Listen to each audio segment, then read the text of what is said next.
C'est encore l'un de ces jours. Sans Bloodborne sur PC.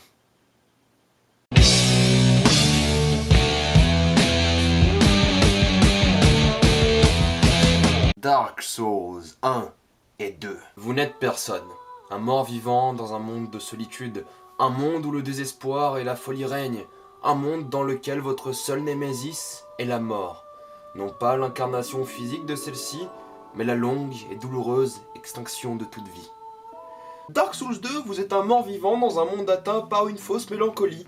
Car si vous faites bien attention, les gens ont l'air de bien aller. La femme qui raconte ses prophéties de merde à tout le monde, le forgeron qui kiffe son taf et qui peut surveiller sa fille, le vendeur d'armes prétentieux qui se fait du bif grâce à vous, le cartographe qui s'est acheté un manoir de plus de 200 mètres carrés. Ça se passe plutôt bien.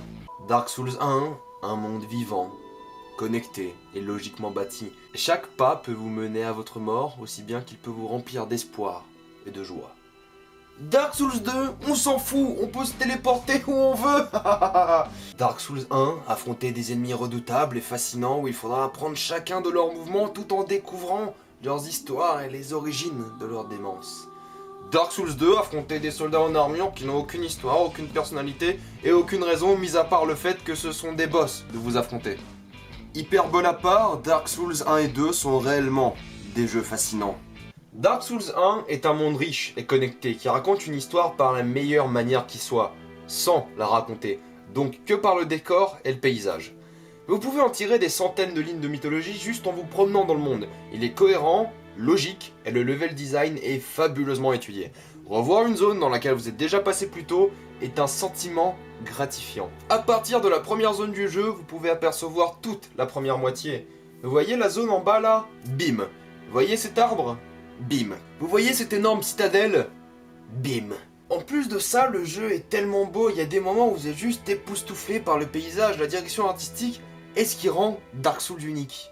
Dark Souls 2 de son côté ne raconte pas grand chose. On peut en déduire certains trucs par-ci par-là, mais généralement le fil conducteur n'est pas assez exploité par le paysage, et la narration est souvent apportée par les nombreux personnages. Pendant la première moitié du jeu, l'environnement n'a pas de réelle histoire à raconter. Heureusement que la seconde est là pour la rattraper. Malheureusement, on rajoute à ça l'absence de tout sentiment de gratification lié à l'exploration qui est instantanément annulé par le fait qu'on puisse se téléporter où on veut et quand on veut. Dans Dark Souls 1, vous pouvez vous téléporter, mais pas partout, que à certains endroits bien précis.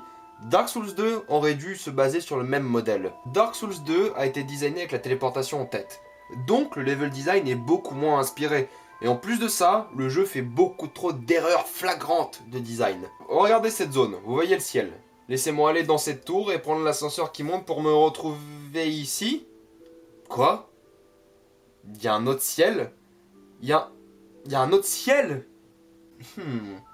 Afin de passer ce débris, je dois tuer 4 boss? C'était trop dur de mettre une grande porte à la place? Ah, regardez, il fait beau, le soleil brille, et si je passais sous ce tunnel et... Quoi? Il pleut, il fait nuit. Mais quoi?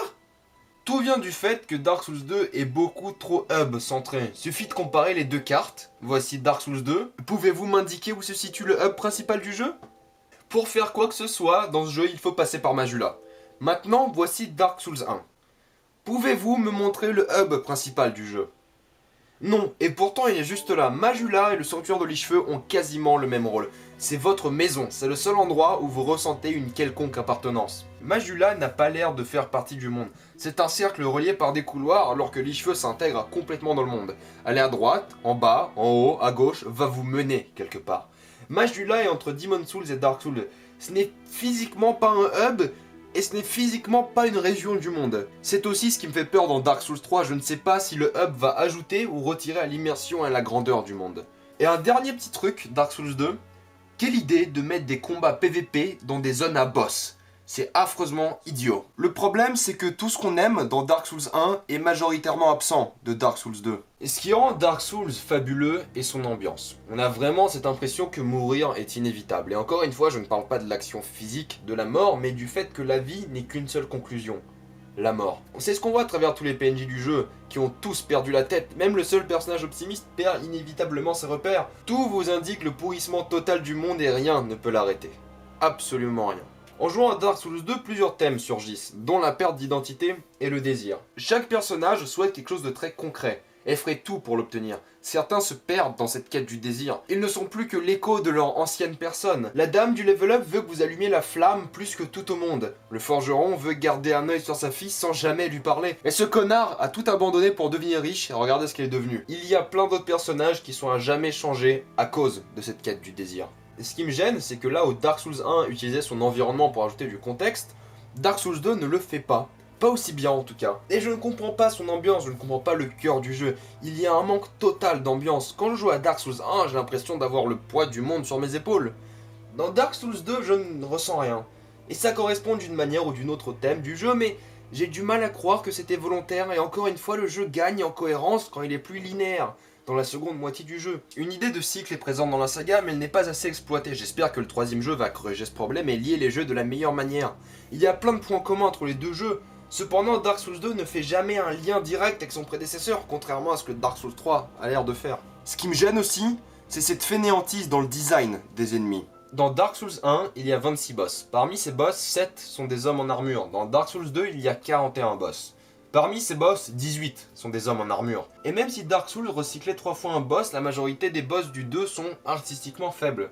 Il y a une grosse limace, 2 rats, un dragon recyclé par la suite, un balrog et 2 putains de boss recyclés du premier jeu, bordel. Oui, le foyer du chaos était à chier, mais bon. Il y a de bons boss aussi dans le 2, seulement il y en a 41 et j'ai toujours l'impression d'affronter la même chose. Chaque boss donnait l'impression d'être unique dans le premier jeu. Affronter Calamite, Artorias, qui est mon boss préféré, Manus, Anstanismu, Killag, Gwyn, Sif, Nito, les 4 rois, le dragon vagin et Sif était une expérience mémorable. Le problème est que dans le 2, il y a moins de boss mémorables que dans le premier, alors qu'il y a 15 boss de plus.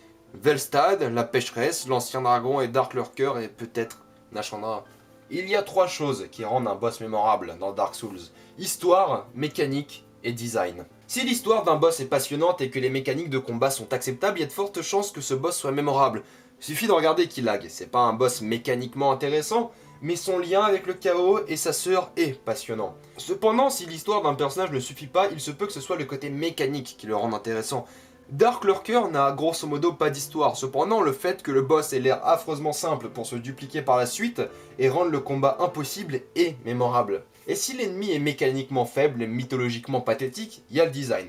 Si un boss est beau artistiquement, il sera souvent mémorable. Je veux dire, regardez le dragon béant. Tout le monde sait que c'est un combat de merde, pourtant tout le monde s'en rappelle, car il ressemble à un vagin avec des dents, des ailes et des pattes. Et de temps en temps, il y a une faible chance que tout colle. Histoire, combat et design. Artorias est un personnage tourmenté par les ténèbres des abysses. C'est un chevalier qui a perdu sa propre identité en essayant de sauver le monde de l'obscurité. Le combat est mécaniquement stressant et en même temps excitant. Esquive, esquive, coup et on recommence. Des mouvements prévisibles qui ne laissent pas place à l'erreur. Et pour finir, au niveau du design, ça colle parfaitement avec son histoire d'homme oublié.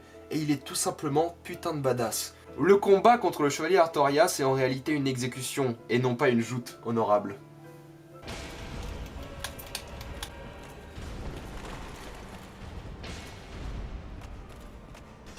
Allez, on peut le faire. Allez, allez, non putain. Oh, on réessaye, on réessaye.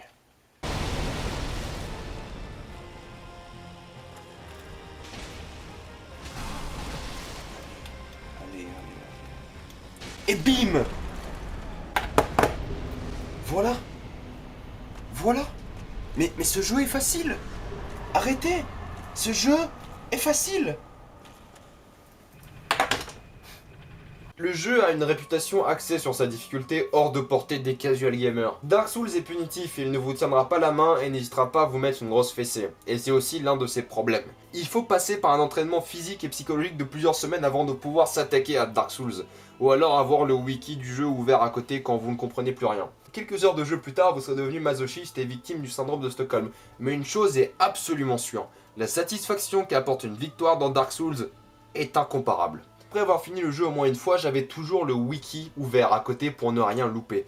Et c'est un problème, c'est un jeu trop peu accessible. J'ai tellement d'amis qui ont juste arrêté de jouer, et non pas parce que le combat est exigeant, mais tout simplement parce que le jeu n'est pas intuitif et frustrant pour les nouveaux joueurs.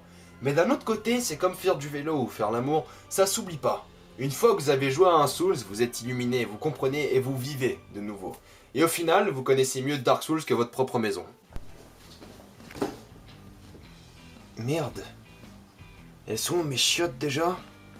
Tu veux accéder au DLC de Dark Souls? Ouais, je peux te dire. T'es prêt? En partant de la paroisse des morts vivants, descends voir André le forgeron. Passe à côté pour arriver dans la forêt de Noirsoul. Dirige-toi vers le bassin, tue l'hydre et prends à gauche pour tuer le golem en or.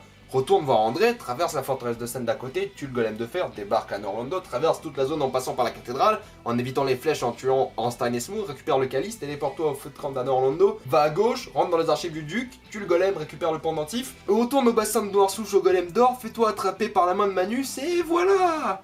Facile. Mes chiottes? Merde.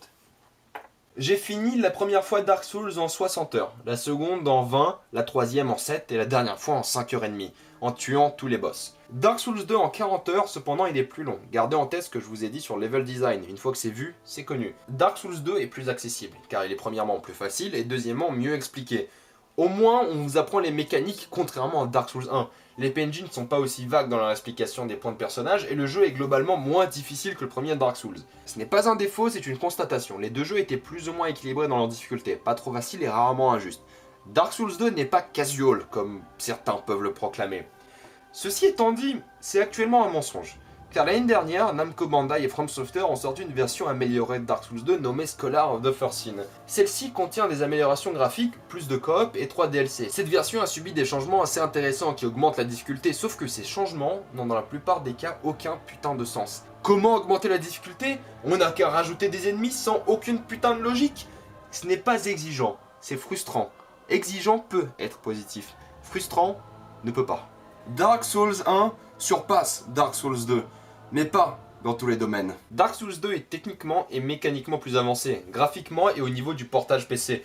Dark Souls est un putain de massacre. Pas de 1080p et pas de 60 fps. On n'est pas sur console, bordel. Le portage PC est immonde et me donne encore envie de vomir. Merci à Durante d'avoir corrigé tout ça. Le gameplay du 2 est beaucoup moins rigide et beaucoup plus riche. Vous avez plus d'options d'armement, de statistiques, un meilleur travail a été fourni sur les animations et le combat est grosso modo plus plaisant. C'est d'ailleurs assez douloureux de retourner jouer à Dark Souls 1 après avoir tâté la fluidité du 2. La musique de Dark Souls 2 est loin d'être médiocre. Pas aussi mémorable que celle de Dark Souls 1, mais celle-ci est vraiment plaisante. J'adore le thème de Majula. La coop est largement meilleure dans le 2, beaucoup plus fun, beaucoup plus accessible. Dark Souls 2 est un vrai plaisir avec un pote. En général, c'est un jeu qui est appréciable. C'est pas comme si je me faisais chier quand je jouais à Dark Souls 2. J'ai quand même envie de me surpasser afin de découvrir la zone d'après. On appréciera aussi ces petites choses qu'on ne peut pas vraiment expliquer, mais qu'on adore quand même. On notera aussi que le mode New Game Plus du jeu contient de réelles différences, contrairement au premier jeu. On admettra aussi le fait que le jeu est bien meilleur dans son dernier tiers, qui est bien plus linéaire, mais supérieur en qualité. Cependant, il y a une chose qui est absolument fantastique dans Dark Souls 2. Vous vous rappelez de tous les défauts de Dark Souls 2 que j'énonce depuis 5 minutes? Les DLC sont superbes, c'est exactement ce que j'aime à propos de Dark Souls 1, mais dans Dark Souls 2. Level design intelligent, boss tactique et mémorable, ambiance au rendez-vous, exigeant mais pas injuste, tout y est. C'est tout ce que j'adore à propos de Dark Souls 1, je me demande vraiment si les équipes du premier jeu n'ont pas directement bossé sur les DLC du second. Le Broom Knight, Sir Alon, Elana, Sin... Mais merde, c'était vraiment bien comme DLC. Jouer à Dark Souls 2 avec Scholar of the First Sin est narrativement meilleur. Maintenant, suffit que le 3 mélange les qualités des deux premiers et ça va être phénoménal. Dark Souls est mon genre de jeu. C'est pour moi un jeu qui sort tous les 5 ans. C'est le jeu qui a inspiré et qui va encore inspirer et faire évoluer l'industrie. C'est un monde énorme avec un level design impeccable, ambiance splendide, artistiquement au point, plaisant à jouer et mémorable. On se plaindra cependant de notre douloureuse première fois qu'on ne veut cependant pas oublier, et quelques boss et passages peu inspirés ou même injustes. Ça ne gâchera pas votre expérience et ça sera rarement frustrant. C'est un véritable chef-d'œuvre. Dark Souls est un 10 sur 10.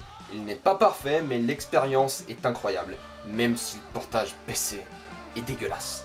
Dark Souls 2 de son côté connaît un gameplay amélioré. Il est fun, beau, a une coop appréciable, quelques perles artistiques, mais généralement le monde n'est pas aussi intelligemment construit. L'ambiance est décevante, les boss sont faibles et contient certains moments frustrants. Je crache dessus depuis tout à l'heure, mais ça reste un bon jeu, j'aime y jouer. Dark Souls 2 est bien plus arcade et ça plaira sûrement plus à certaines personnes. Mais j'aime y jouer, j'y ai d'ailleurs plus joué qu'au premier, surtout parce que le premier est psychologiquement douloureux, dans le bon sens du terme. Dark Souls 2 est un 8 sur 10. C'est un bon jeu qui vivra à tout jamais dans l'ombre du premier Dark Souls. J'ai tellement hâte que le 3 sorte. Avez-vous joué à Dark Souls 1 et 2? Si oui, mettez-moi ça dans les commentaires. Abonnez-vous à la page YouTube, suivez-moi sur Facebook et sur Twitter. Et moi je vous dis à la prochaine fois. Salut à tous.